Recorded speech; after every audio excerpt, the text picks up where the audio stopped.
Olá, começa agora mais um X da Questão. Você que sempre nos acompanha aqui no Terra Viva, sabe que toda semana eu entrevisto uma pessoa importante da nossa agropecuária. Gente que sabe o que diz, prosa firme, sem conversa fiada. No programa de hoje eu entrevisto Haroldo Rodrigues da Cunha, que é o presidente da Abrapa, Associação Brasileira dos Produtores de Algodão. Mineiro de Uberaba, Haroldo Cunha é engenheiro agrônomo, formado na Federal de Goiás e especializado em administração rural. Radicado em Goiânia, produtor rural em Tuvelândia, Goiás, Haroldo Cunha participa da Comissão Nacional de Fibras e Oleaginosas da CNA, a nossa querida Confederação Nacional da Agricultura. Obrigado, Haroldo.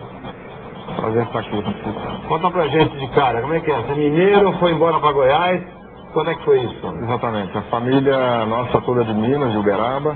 E meu pai foi para Goiânia, na época, como engenheiro civil, na década de 60.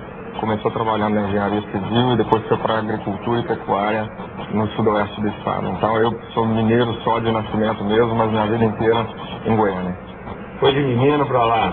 Exatamente. Gostou? Gostei. Goiás é uma cidade muito boa, Goiânia é uma cidade maravilhosa, muitas oportunidades, uma cidade muito tranquila e ao mesmo tempo oferece toda a qualidade de uma grande cidade, né? Vocês estão radicados em Goiânia, mas a fazenda perto de vocês é em Tuvelândia, que é mais no sudoeste. No sudoeste, 240 quilômetros de Goiânia, está próximo a Santa Helena, a Creúna, naquela região mais tradicional ali da cultura do algodão do passado. Sim. Você viaja? Como é que chama? Toda semana, agora nem tanto, né? Agora eu vou muito pouco, mas normalmente toda semana eu vou, no começo da semana, passo a semana na fazenda e final de semana em casa, em Goiânia. Você comandou no seu estado, em Goiás, a Associação dos Produtores de Algodão. E agora, recentemente, você assumiu a Associação Brasileira dos Produtores, a Abrapa. Conta pra gente como é que funciona a Abrapa. Exatamente. A Abrapa é uma associação nacional, a Associação dos Produtores de Algodão, que foi criada em 1999.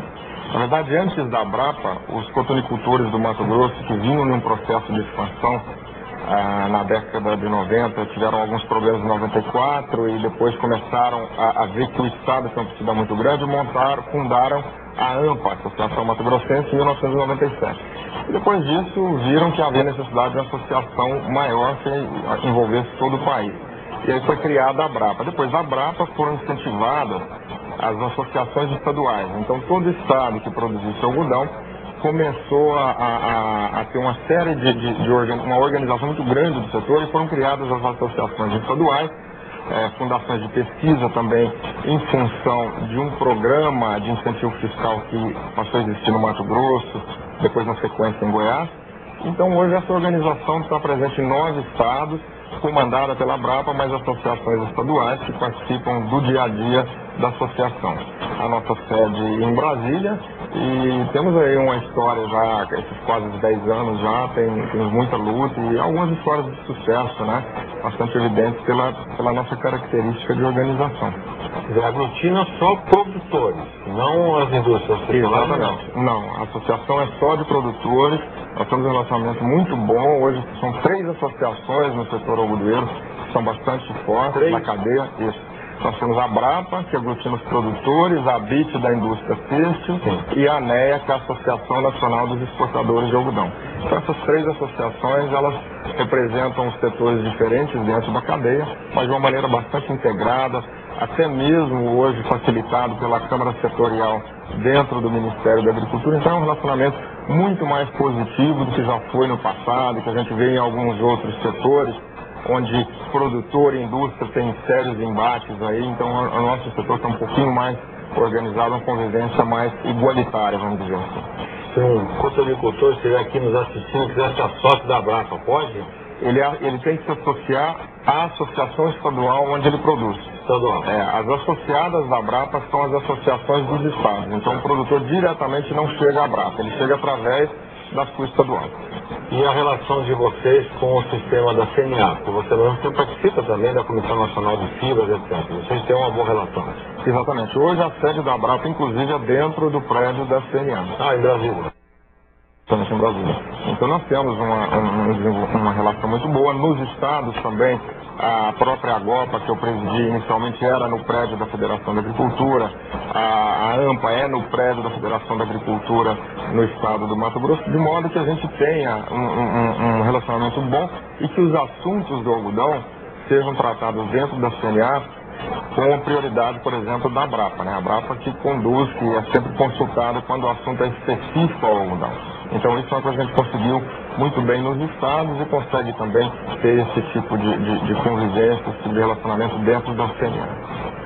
Da roça à tecelagem, o Brasil produz um algodão e tecido de alta qualidade. Na indústria, os teares trabalham com alta tecnologia. Dá uma olhada.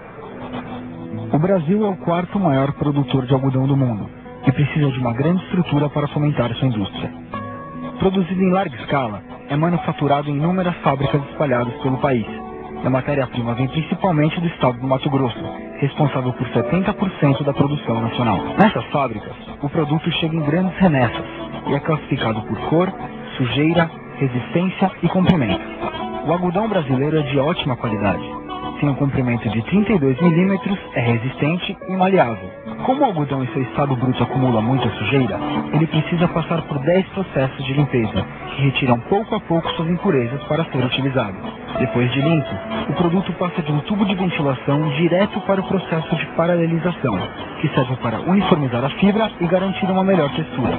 Por fim, o algodão é separado em fios, por máquinas que rodam, cada uma, 350 metros da fibra por minuto. Esses fios são torcidos e vão para a área de tecelagem. As máquinas de tear, equipadas com 8.200 agulhas cada, dão esta forma ao algodão. A partir deste momento, o tecido só espera a colorização, último processo antes da comercialização. É interessante nós, quando pensamos na história do algodão, né? A gente vê esse filme bonito, mostrando toda a cadeia produtiva, a gente pensar que o Paraná, São Paulo eram grandes produtores de algodão nas décadas anteriores, e parece que o algodão deu uma viajada, né? Deu uma migrada com essa história. Exatamente. A produção do Brasil era toda concentrada no sul do país, especificamente Paraná e São Paulo, e uma grande parte no Nordeste em agricultura familiar, e já era aquele algodão arbóreo, o algodão que era perene, não era o algodão anual. E o Brasil chegou a ser um grande produtor mundial e um grande exportador, mas já aconteceram alguns problemas na década de 80, início da década de 90, que praticamente culminaram com a quase extinção da agricultura, da cotonicultura nesses estados. Um desses problemas foi o problema do bicudo, que foi uma praga que apareceu no estado de São Paulo em 83, e a agricultura naquela época era uma agricultura em pequenas propriedades, uma agricultura familiar. E o bicudo se espalhou de uma maneira muito rápida, principalmente também no Nordeste, em função exatamente de que o algodão era perene, então tinha planta o ano inteiro. Então o bicudo encontrou ali um meio perfeito para a sua sobrevivência. Então, desse modo, praticamente desapareceu. Exatamente com essa transição. O Grupo Maeda, por exemplo, era um dos grandes, tinha uma área importante no estado de Goiás, e começou alguns testes em Goiás, e viu que a cotonicultura era ela poderia ser rentável porque ela se adaptava muito bem à condição de cerrado. Então, na década de 90, começou a expansão no estado de Goiás, e o Mato Grosso também começou alguns testes, e viram que dava para se produzir um algodão já no modelo empreendedor, um modelo profissional, com mecanização.